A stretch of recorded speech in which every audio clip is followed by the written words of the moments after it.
Unitarian Universalist Church. My name is Mitch James, and I will be the worship leader today. I will be delivered by Pastor Phares, who will be delivering the sermon. We'd like to begin today with an opening hymn, number 86, Blessed Spirit of My Life.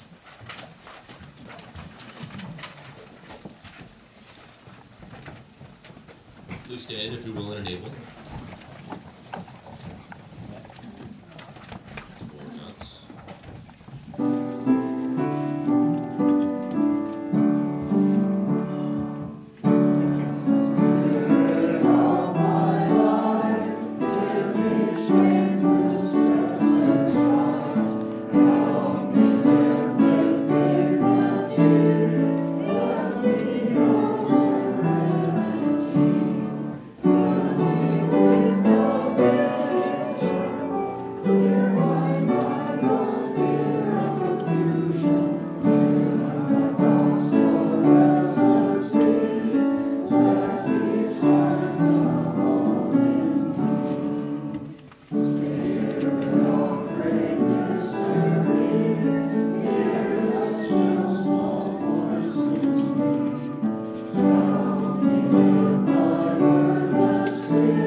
Welcome you, all of you, to West Valley Unitarian Universalist Church.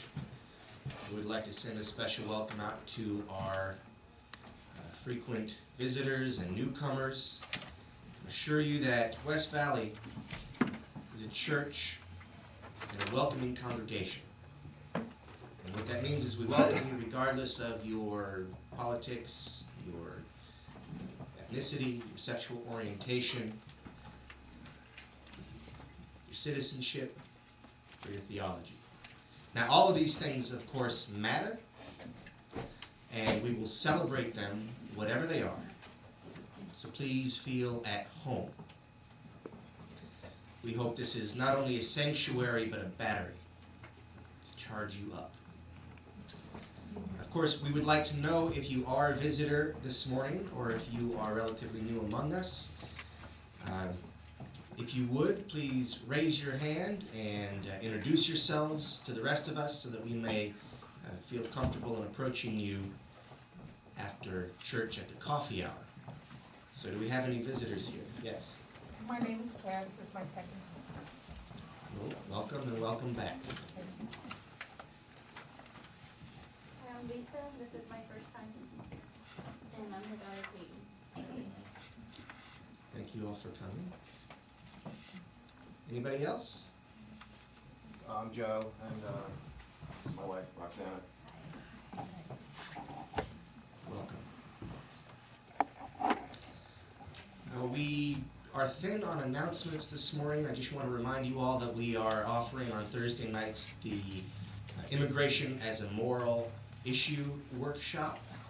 Starts at 7 o'clock, and we've had good participation thus far, and it's been, I think you'll hear from the participants, a fairly compelling hour and a half that we've been spending together.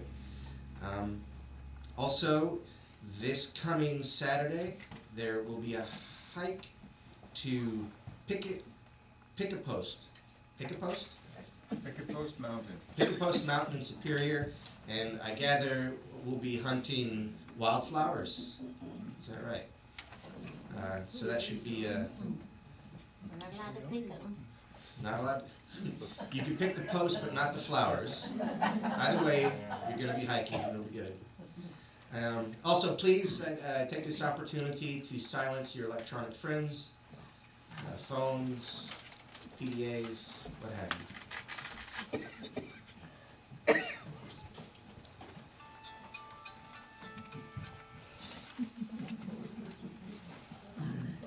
shame that they make the off button noisy. Try to be inconspicuous. Let's come now into a time of centering. Become comfortable. Time is relentless, and we are always drawn into the next thing, even while we are in the midst of the present activity. So our job now is to hold this space sacred, to keep time at bay for just a little bit. So settle in. And as an entrance into none other but this moment, close your eyes. Engage your other senses. There are scents and sounds here. Listen to yourself breathe.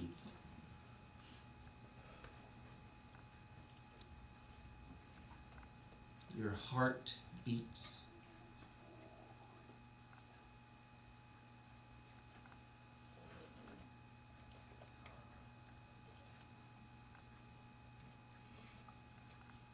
Listen to your breath.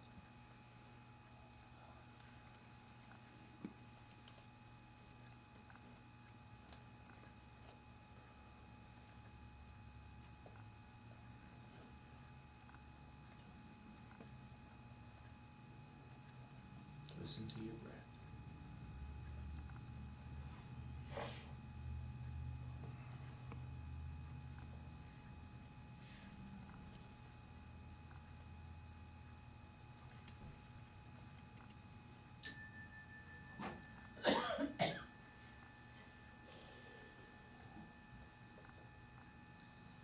Come back in here.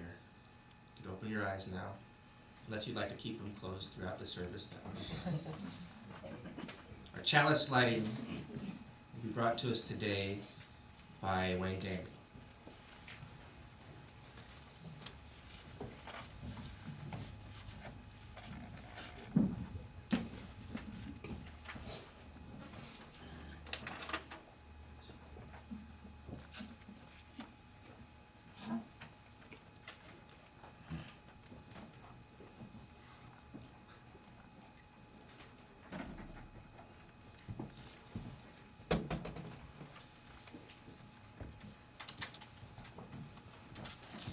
Deep calls unto deep, joy calls unto joy. Light calls unto light. Let the kindling of this flame rekindle in us the inner light of love, of peace, of hope. And, as one flame lights another nor grows to less, we pledge ourselves to be bearers of the light wherever we are.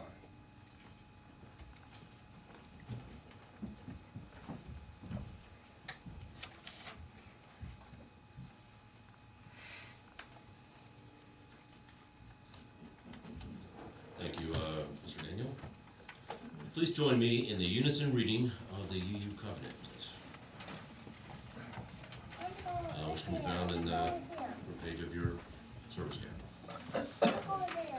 Love is the doctrine of our church. The quest for truth is our holy right, and service is our prayer. We dwell together in peace, to seek knowledge in freedom, to serve humankind in friendship, thus pursue God. Now comes a time in the service where we look into our hearts and we reach into our pockets for the offertory. If you're a visitor here, please don't feel obligated. Your participation here is enough. For the rest of you, it takes a lot to run this church.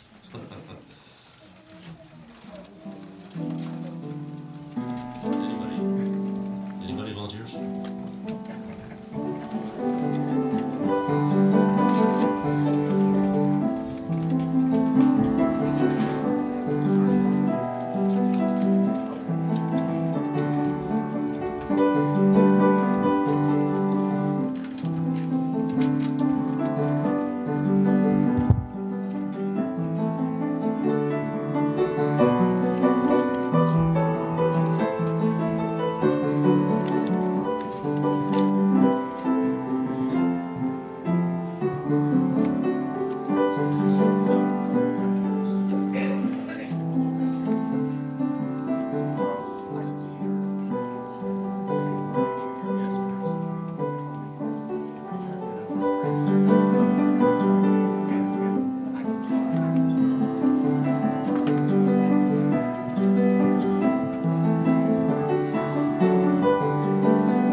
Thank you, Whitney, and thank you to the church as we accept this offering on behalf of the church, and we dedicate the funds to the works and causes of this congregation.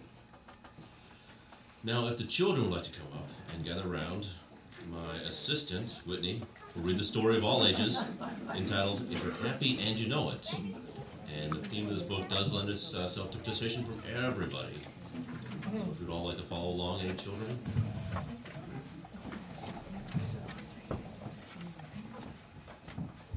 I really need a microphone. I do this for a living, so I probably don't need a microphone, but let me know if you can't hear me. Raise your hand if you've ever been happy. Oh, good. Now, everybody show me how you normally show people you're happy. Ready? Today is all about how other ways we can express. One day, a little girl felt happy, so she sang, "If you're happy and you know it, clap your hands.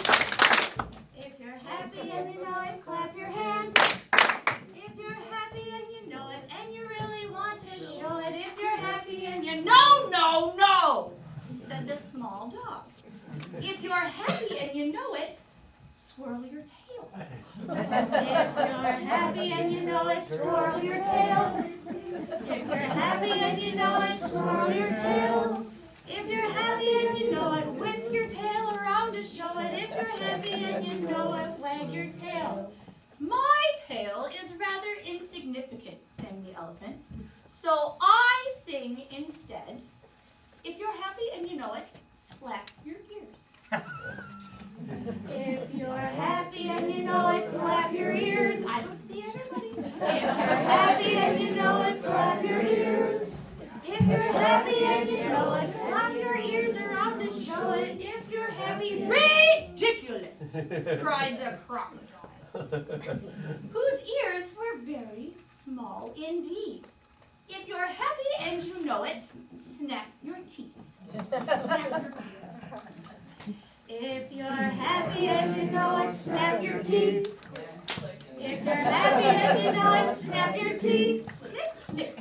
If you're happy and you know it, flash those big white teeth and show it. If you're happy and you know it, or click your beak, said the toucan. If you're happy and you know it, clack your beak. If you're happy and you know it, clack your beak. If you're happy and you know it, snip, snap your beak to show it. If you're happy and you know it, pathetic, said the gorilla. If you're happy and you know it, beat your chest. If you're happy and you know it, beat your chest. If you're happy and you know it, beat your chest. Boom, boom. If you're happy and you know it, thump your hairy chest to show it. If you're happy and you know it, hip hop, said the kangaroo. If you're happy and you know it, jump and bump. In your seat, use your tushy. If you're happy and you know it, jump and bump. If you're happy and you know it, jump and bump. If you're happy and you know it, boing boing along to show it. If you're happy and you know it, you should screech, said the parrot. If you're happy and you know it, you should scream. Use your kind of indoor voices there. If you're happy and you know it, you should scream. If you're happy and you know it, you should scream. If you're happy and you know it, you should screech along and show it. If you're happy and you know it, you should scream. But have a laugh. Ready? If you're happy and you know it, have a laugh. If you're happy and you know it, have a laugh. Tee-hee-ha-ha. If you're happy and you know it, chortle, cackle, chuckle, titter. If you're happy and you know it, tee-hee-ha-ha-ho-ho. So, when I'm happy, said the little girl, I can do my own thing. That's right, they all cry. Improvise. If you're happy and you know it, do your thing. If you're happy and you know it, smile and grin.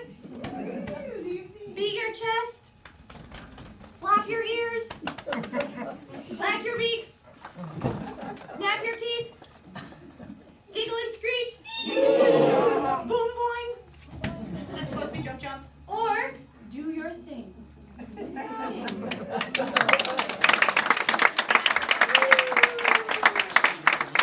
remember 2 shows on Sunday. Remember to tip your waitresses. All right.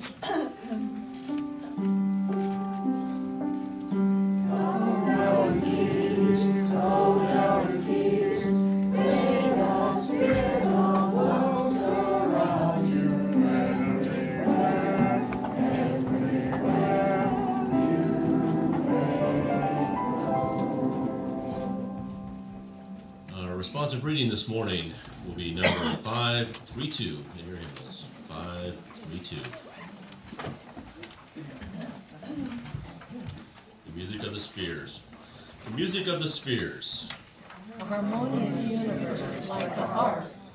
Its rhythms are the equal repeated seasons, the beating of the heart. Day and night, the going and returning of migratory birds. The cycles of stars and corn. The mimosa that folds by day and folds up again by night. Rhythms of moon and tide. One single rhythm in planets, atoms, sea. Apples that ripen and fall, and the mind of Eden. Melody, a chord. Apricos. Aprihos, is that? Arpeggios, thank you. The harp of the universe. Unity behind apparent multiplicity. Ernesto Cardinal. Now is the time in our service where we express joys, sorrows, and concerns. For a joy shared is multiplied, and a sorrow shared is divided. I remind you that this is not a time for announcements or political statements.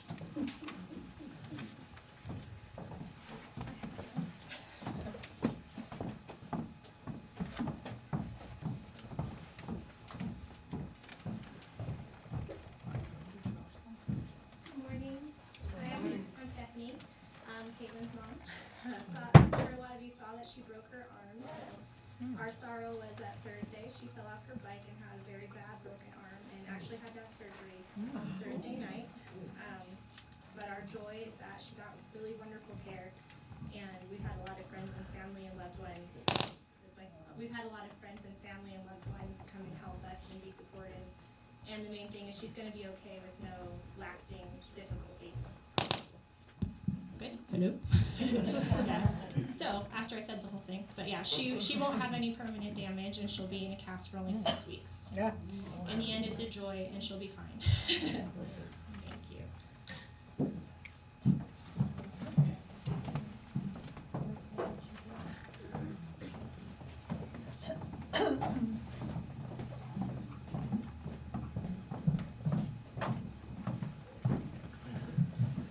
No, we already got married. Nick and I had a real joy this week. We finally heard from our exchange student's son from Turkmenistan. And if any of you know about Turkmenistan, it's not an easy country to contact people. So it's been about 2.5 years, and we finally got a hold of him using Skype, and it was just wonderful. And we also learned that his father and his uncle are still political prisoners in Turkmenistan, but that apparently they are doing okay in the prison. Now, the State Department is aware of their incarceration, so things are still working in that direction. For that, we're very grateful.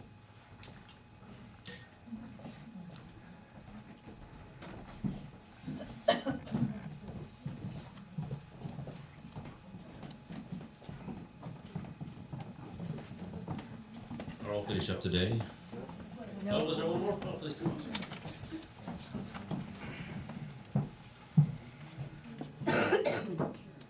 My name is Claire, and I wanted to put in a stone for someone that I love, that I'm concerned about, because he has a disease that I cannot cure, control, and that I did not contribute to.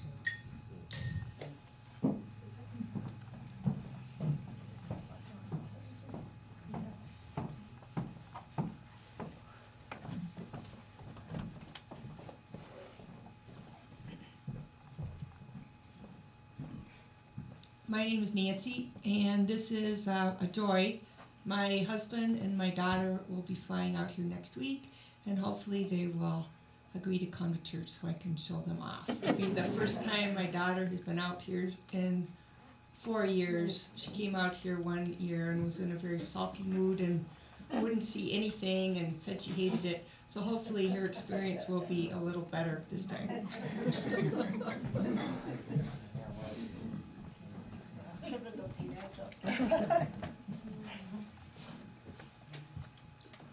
I'll participate too. My joy is that I get to do this. I love standing up in front of people and doing this kind of stuff.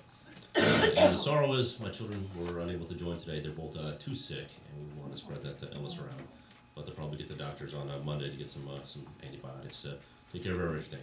So 1, 2, and these last 2 stones I place in the water for the joys and concerns that are expressed but not spoken, and for those who have no place to share.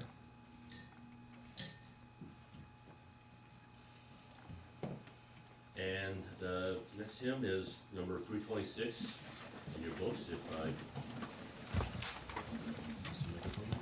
Next hymn is number 326 in your books. If you'd like to stand and we're able.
Are we live? Yes. Is that too loud? Okay. So, where's Wayne? He's hiding in the back today. So today's sermon is once again Wayne's fault. Should it go badly. Otherwise, it's all mine. So a few weeks ago, Wayne... Is it too loud? Yeah. It feels weird. It feels psychedelic. Yeah, not the right place. Not the right place or time. I feel like Tron.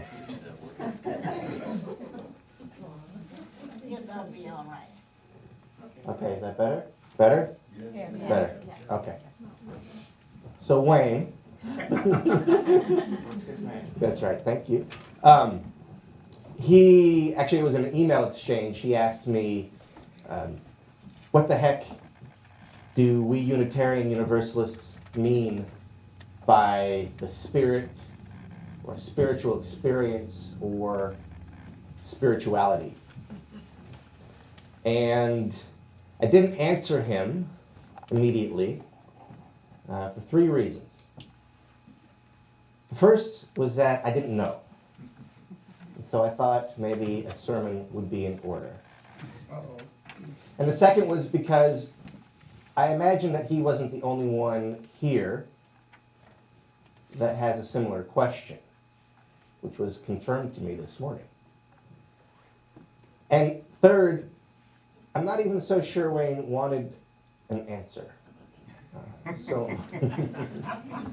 So much as perhaps a lengthy meditation on the subject, in other words, a sermon.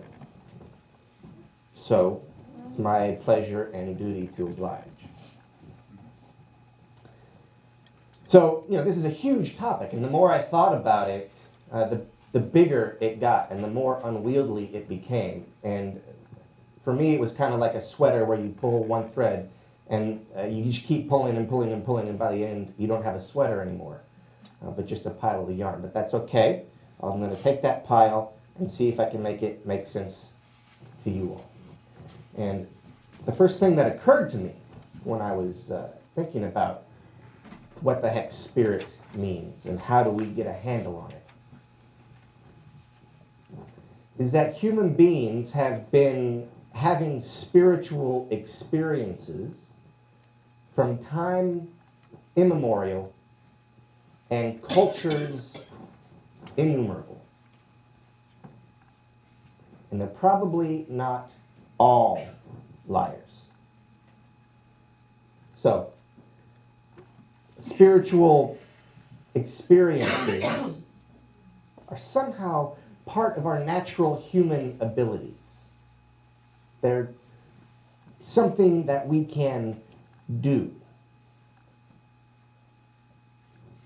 along with our ability to feel emotion, to remember, or to enjoy a creme brulee. Spiritual experience is a sensation that humans encounter. Now, the disconnect for many of us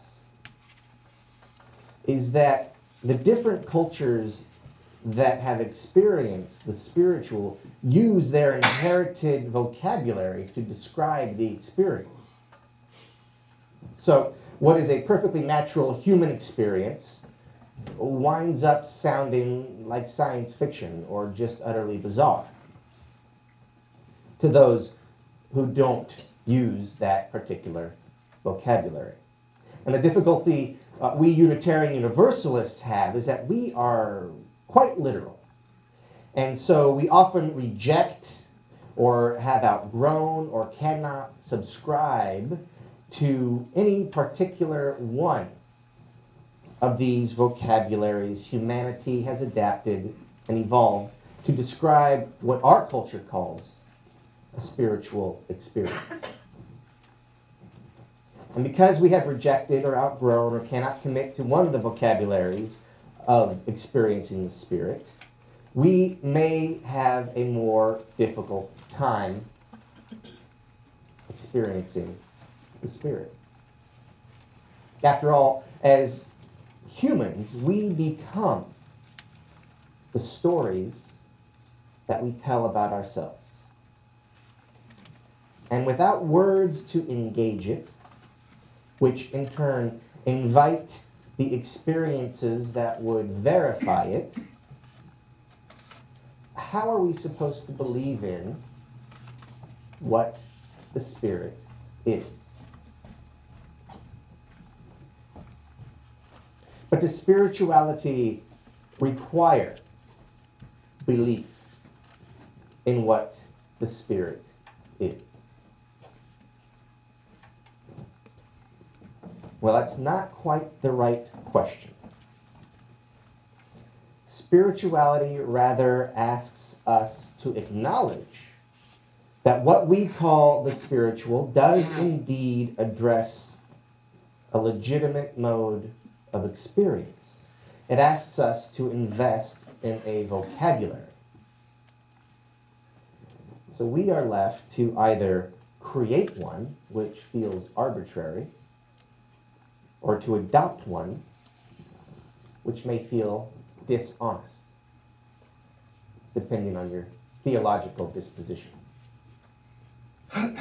I find that it is probably easier and respectful to the heritage which has evolved us to this point to adopt and then reappropriate the vocabulary of our culture in all its pluralistic variety, however weird it might feel at first. And so I will stick with the word spirit. So the question becomes, how do we talk about spirit and soul in a way that has integrity with our pluralistic tradition? In a way that engages theism and atheism, mysticism and skepticism. So, to attempt an answer, let's take a look at where our vocabulary for this variety of human experience comes from. Broadly speaking, the West has two ways of talking about the spirit. One is personal, my spirit.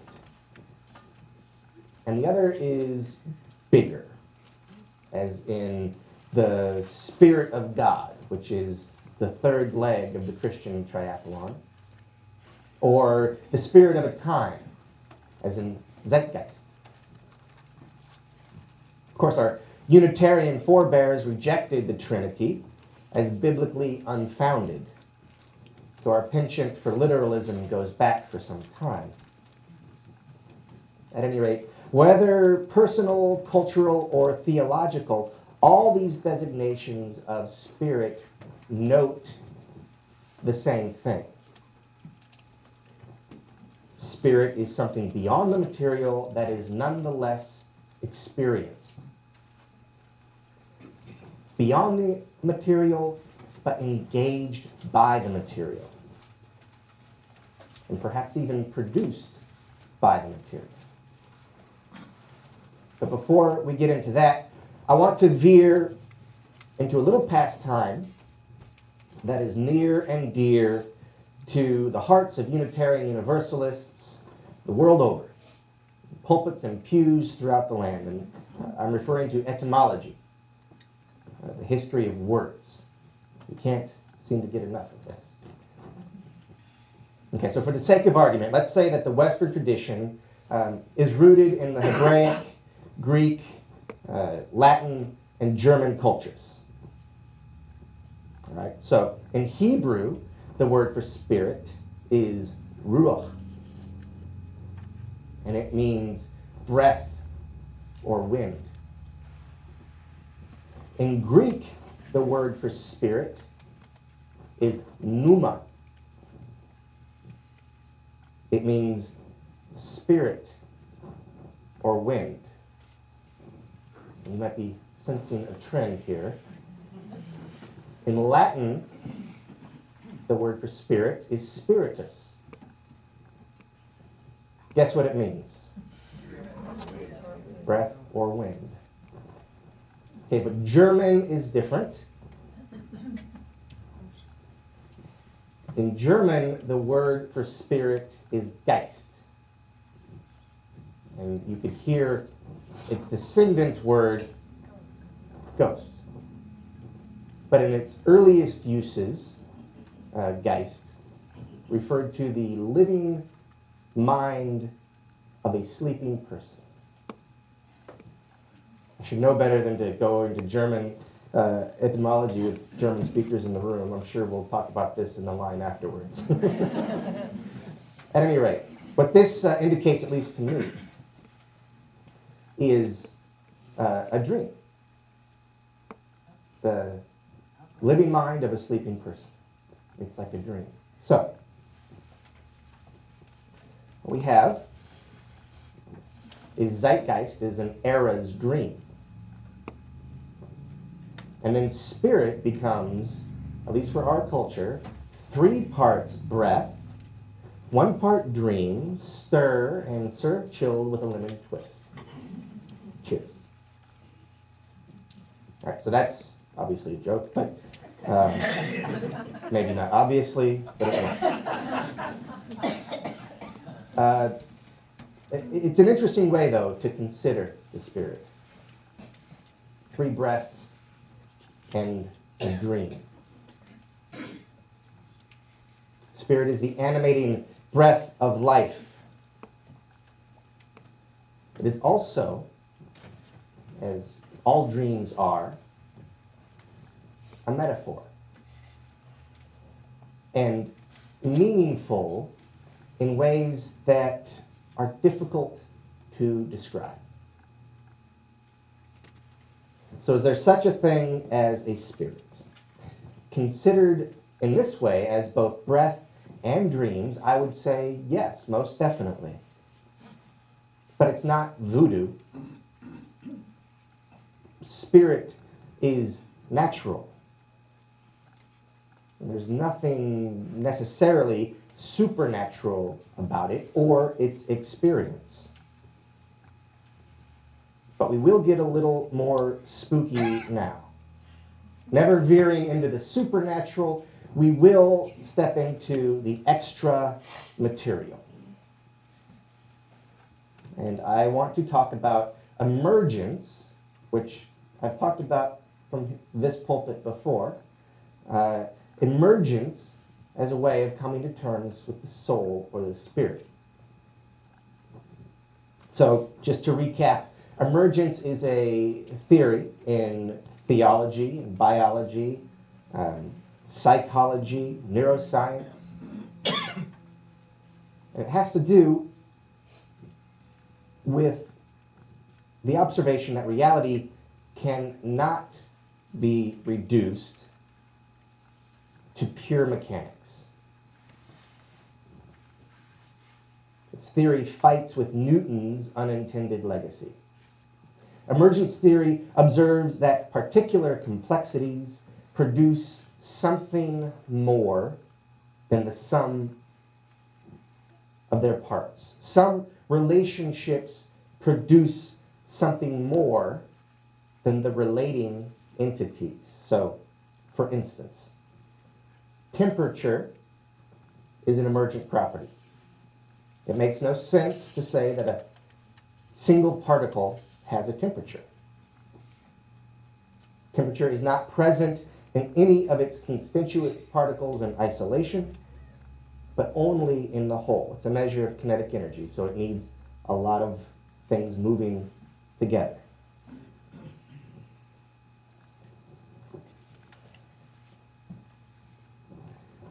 So, do you have a temperature? That's not exactly a soul, right? My best loved evidence of emergence, however, is us. And more specifically, our consciousness, our ability to make meaning. And our consciousness is greater than the sum of the parts that create it. It is a reality. It is untouchable, but true. Now, is this not also the way we might refer to a soul? I know a soul has a connotation of immortality, but that's not our concern today. We are only concerned with whether or not a spirit or soul can be said to exist by finding a way to approach it that makes some sense to us. So do I say a soul is consciousness? I do. Is any one more improbable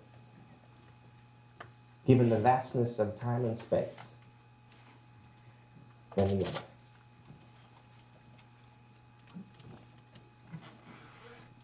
Hopefully, this is a way to consider the spirit or even the soul that welcomes atheists and humanists and theists and naturalists and nudists and so on. Our consciousness, incidentally, comes to us not by way of our own work. It is a gift of our being. It's a gift. It happens. It's grace. We may and do develop it our spirit, but its raw material, so to speak, that great gift of our emergent complexity is something for which we can only and must be grateful. The spirit, breath, dreams, and emergent mind. But don't we each have and do these things all the time? How do we wind up with this special category called the spiritual? Isn't the spiritual supposed to connote some amazing and unordinary state? And meanwhile, up until now, it sounds like what I've described is that life is the spiritual, and spiritual is just being alive. Well, yes. That's about it. And I should probably just end the sermon there and leave you digging the zen of all that.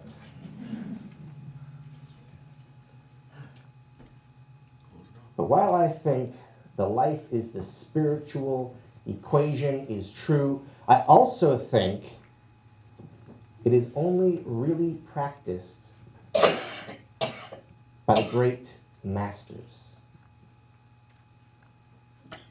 The equation is where the spiritual path leads, but I think even if we can predict the destination, we are rather on the path than at its end, and we likely have miles and miles to go. So I think we need to get back to the basic and nagging question of, what does spiritual look like? What does a spiritual experience feel like? I think it probably looks like Michael Jordan, the greatest basketball player ever. Top 5, right? Think of it. A big game, closing moments. He's moving toward the hoop. His tongue is lolling out. And he's in the zone. And he's honed and mindful and mindless at the same time and transcendent. I think the zone is a spiritual experience. In that instance, Michael Jordan is filled with the Spirit, his ego displaced. And I've been there.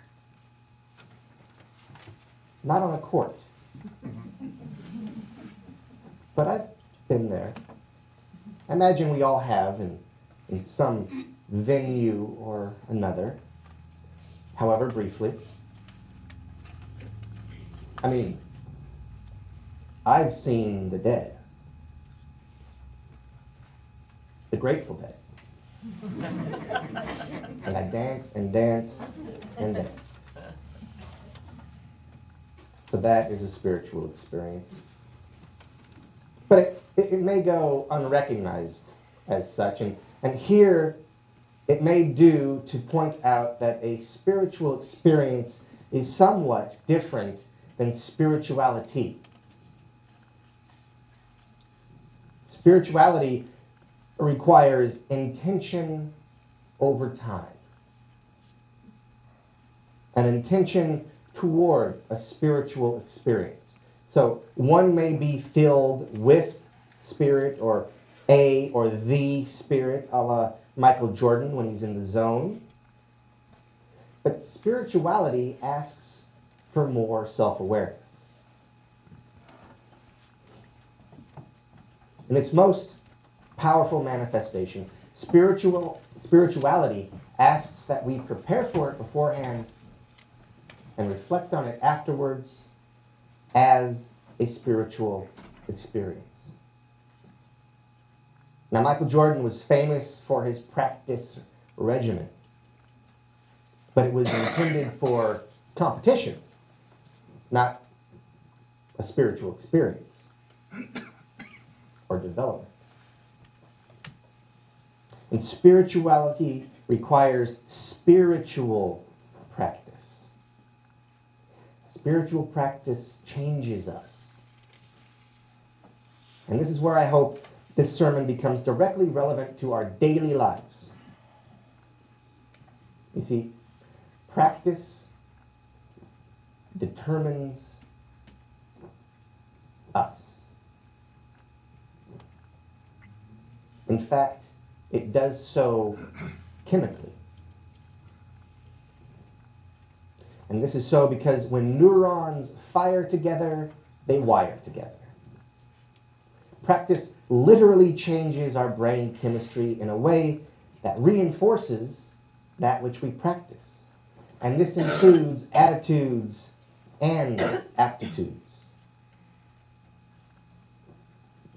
We are engaged by our practice in an electrochemical way that affects us on the most fundamental level imaginable and eventually determines our perspectives and actions. And I don't think there is anything besides our perspectives and actions. Practice determines what we experience and what we do about it. Practice makes us, makes and remakes us. And spiritual practice remakes us spiritually. To me, spirituality is an orientation and an experience. It is a vocabulary. That's the orientation part. It's a vocabulary for the ineffable. So it's words about the point where words don't work as well anymore. And then it is also the experience that we have while there. An experience that carries us out of our experience.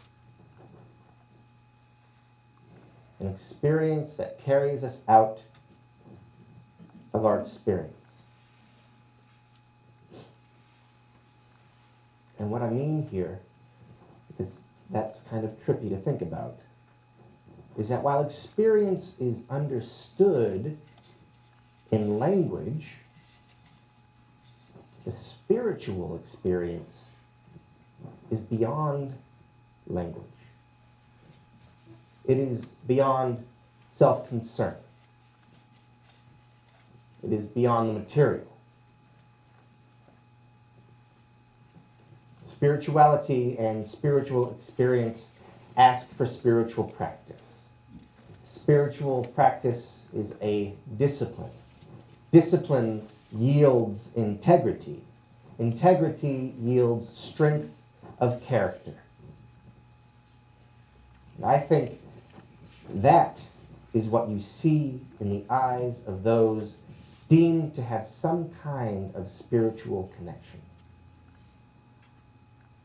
It is not so much the mark of God, but the strength of a character oriented to spiritual experience, the egoless, emergent experience of breath and dreams.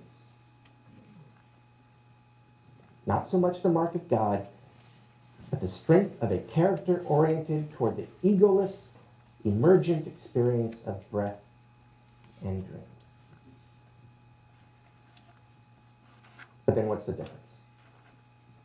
Another way of saying this is that so-called God is in their devotion rather than the object of their devotion. So the minds of the masters are shaped by their narrative. And so are ours. So choose your narrative wisely. Even then, I don't think spirituality is necessarily even good.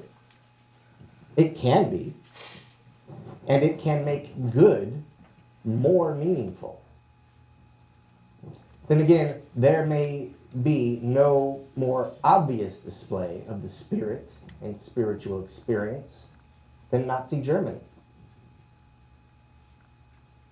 So you'll want to be careful about the vocabulary you choose. Be wary of your orientation, your story.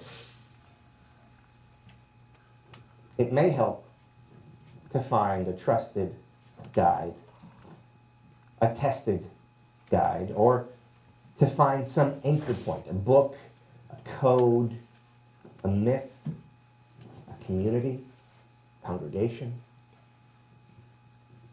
with which you can check yourself over time. Essentially, spirituality is when we prepare to and then do experience the stories we elect to tell ourselves in such a way that our consciousness is transported out of our self-concern.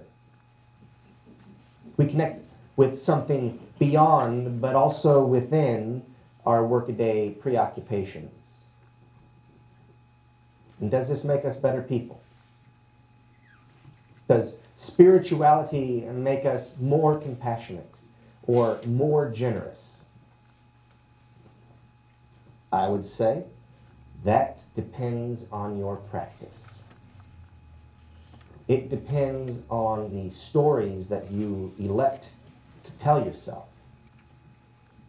It depends on what you dream. It depends on what you breathe into life. Make no mistake, you are already living a life soaked in spirituality. It is up to you, with the help of your community, to discern the direction of your dream.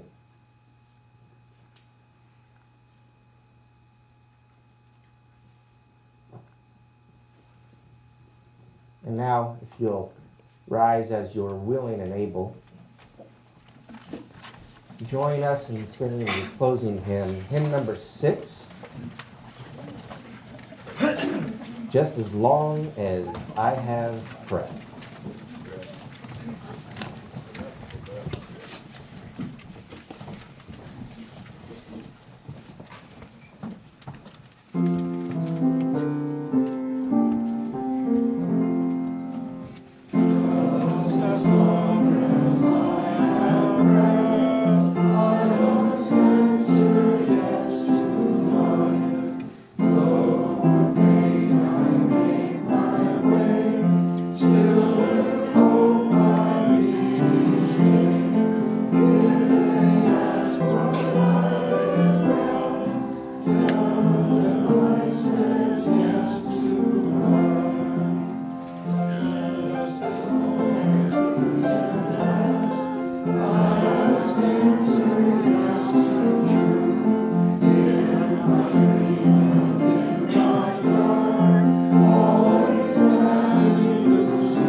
You'll join me in reading the words of our mission statement as we leave here today.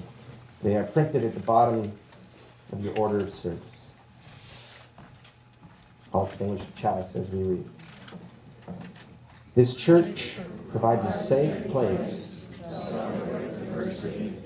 Draw inspiration for our lives, foster social and environmental justice, and compassionately support each other in our spiritual pursuits.